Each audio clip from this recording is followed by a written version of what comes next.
घमंडी मधुमक्खी। एक जंगल में एक मधुमक्खी रहती थी। वह बहुत ही आलसी थी। उसे काम करना भी नहीं आता था। किसी भी तरह का काम ना होने पर कुछ भी सोचते हुए वक्त का गुजारा करती थी। उसे अपनी शक्ति और सामर्थ्यों पर बहुत ज्यादा यकीन और घमंड था। एक दिन मधुमक्खी हमेशा की तरह ही ना कुछ काम होने पर पेड़ पे आकर बैठ गई। इतने में घास चरता हुआ एक भैंस उस पेड़ के नीचे आया। उसे देखते ही अपने पंखों की आवाज करते हुए जाकर भैंस के सींगों पर बैठ गई मधुमक्खी और बोली, दोस्त कैसे हो? इधर इस तरफ कैसे आना हुआ? लेकिन भैंस को सुनाई देना तो दूर, उसे उसके अपने सींगों पर कोई बैठा है यह तक की भनक नहीं पड़ी। तो वो फिर से बोली, तुम्हें अगर मैं भारी लगती हूँ तो बोल दो, मैं उड़ जाऊंगी यहाँ से। लेकिन यह बातें भी भैंस बिना सुने ही घास चरने में व्यस्त था। उतने में ही एक बड़ा सा हवा का झोंका उसी तरफ आया। उस तूफानी हवा के झोंके से मधुमक्खी अचानक वहाँ से उठ गई। फिर भी अपने पंख फैलाते हुए बैठने की कोशिश करती रही, लेकिन नहीं बैठ पाई। तूफान ने उसे कहीं दूर ले जाकर फेंक दिया।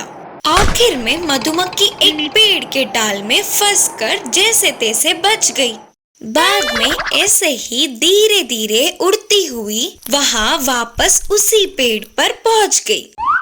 और तभी मधुमक्खी को उसकी ताकत का अंदाजा हो गया था, लेकिन मानने के लिए अपना घमंड बीच में आ गया। हाँ, फिर भी बस यह एक बहस ही तो है, मुझसे ताकतवर और बलशाली करके सोचते हुए वहां से चली गई। जंगल से भागी हुई लोमड़ी। एक जंगल में एक पेड़ के नीचे बंदर और सांप रहते थे। उन दोनों में बहुत अच्छी दोस्ती थी।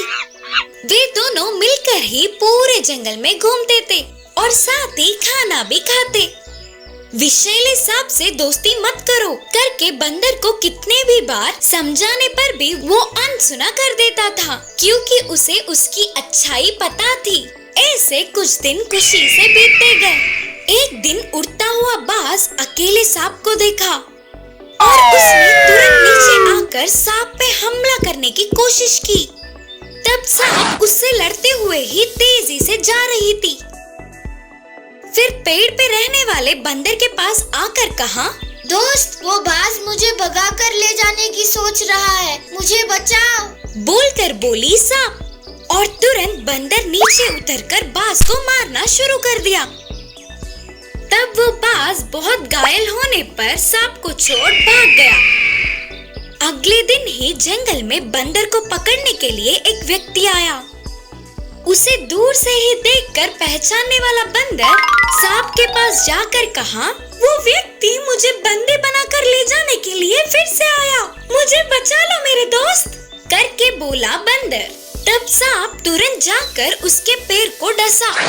इससे वो चिल्लाता हुआ बंदर को छोड़कर उसके गांव की तरफ भागा।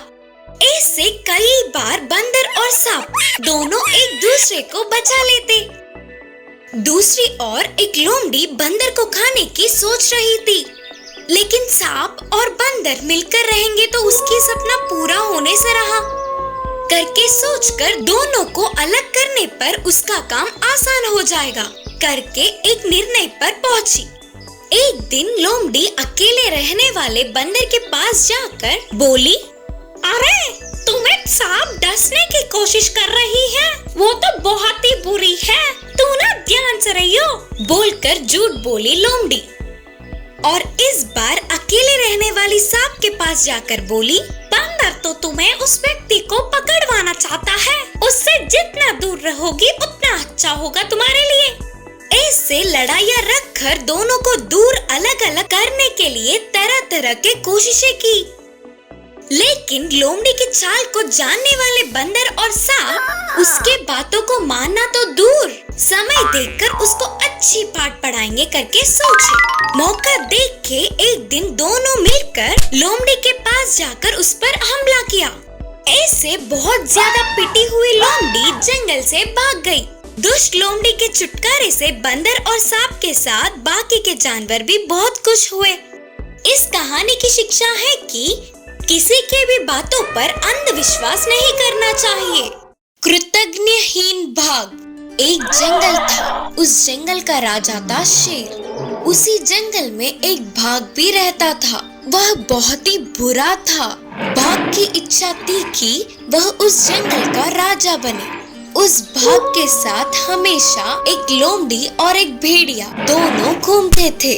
वे दोनों बाघ के किसी जानवर को मार के खाने के बाद की बचा हुआ आहार खा के जी रहे थे। वह बाघ बाकी के जानवरों से दुर्व्यवहार करके डरा कर भयभीत करता था। एक दिन बाघ ने शेर से कहा कि मैं इस जंगल का राजा हूँ करके बोलते हुए बहस करने लगा। वह बहस थोड़ा आगे जाकर बड़ी लड़ाई में बदल गई और दोनों के बीच युद्ध भी छिड़ गई। उस युद्ध में शेर के पंजों से मार खाकर बाघ हार गया। तब बाघ को बहुत प्यास लगी, लेकिन फिर भी कमजोरी के कारण उठ न पाते हुए ऐसे ही एक पेड़ के नीचे पड़ा था। उसी रास्ते से कोई जानवर गुजरा तो उनसे पूछकर पानी मंगवाएंगे। तभी उस तरफ उसके साथ ही रहने वाले लोमड़ी और भेड़ियों का आना बाघ ने देखा।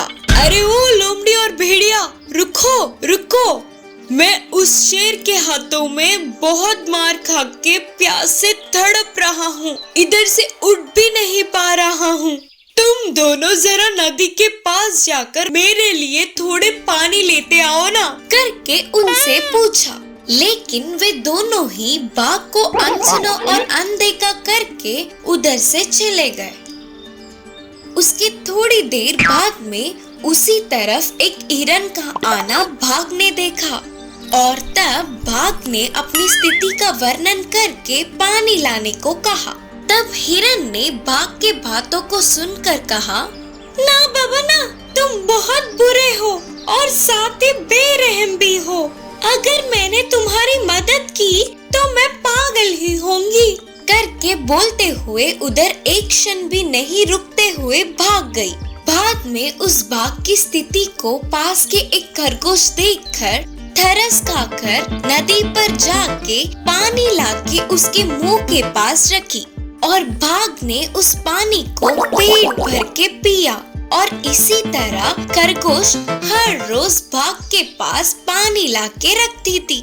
ऐसे थोड़े समय में बाघ ठीक हो गई। फिर एक दिन खरगोश हमेशा की तरह पानी लाकर बाघ के पास रखी। बाघ न जाने कब से भूखा था, तो बाघ खरगोश पर थोड़ी सी भी दया न करते हुए कम से कम उसके लिए आभार होना तो दूर, उल्टा उसे मार के खा गया। नन्ही सी बकरी और सुअर की कहानी। एक किसान थोड़े बकरियां और सुअरों को पालता था। उनमें एक नन्ही सी बकरी और सुअर दोनों ही थे। नन्ही सी बकरी को उसकी माँ हमेशा हर रोज नहा धोकर साफ रखती थी। वही सुअर को उसकी माँ के साथ कीचड़ में पड़ी हुई रहती थी।